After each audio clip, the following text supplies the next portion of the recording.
Facebook হোক আর YouTube, video download করার পর প্লেইটের এই সমস্যায় আমাদের প্রতিনিয়তই পড়তে হয়। ভিডিও ডাউনলোডের পর এটা কোনো গ্যালারিতে প্লে হয় না, অথবা ম্যাক্স প্লেয়ার আমরা রেগুলার যেটা ইউজ করতাম ওইটা প্লে হয় না। তো আজকে আমরা এটা ভিডমেট থেকে এটা একটা সমাধান করব। তো এর জন্য আমরা ভিডমেটে চলে যাব। ভিডমেটে চলে যাওয়ার পর এখানে মি নামে একটা অপশন পাবেন, মি।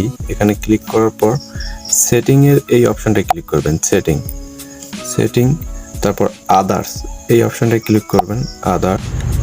তারপর এখানে দেখতে পারেন প্লে ভিডিও উইথ, এখানে ক্লিক করবেন। এখানে দেখবেন আপনার এটা আপগ্রেড টু প্লেইট এখানে সিলেক্ট করা আছে। তো এখানে আপনি ইন্টারনাল প্লেয়ারও না, এখানে আপনি আদার প্লেয়ার এখানে ক্লিক করে দেবেন। তো এখানে ক্লিক করে দেওয়ার পর এখন আমরা একটা লাইভ দেখবো যে আসলে হয় কিনা। যেমন আমরা ফেসবুকে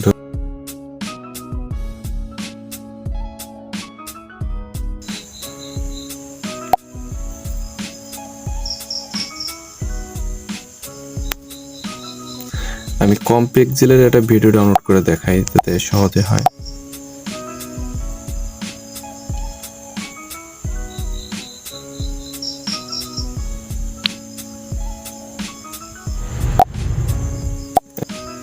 তো ডাউনলোড করা ওই ভিডিওটা এখন আমরা প্লে করব, দেখবো হয় কিনা।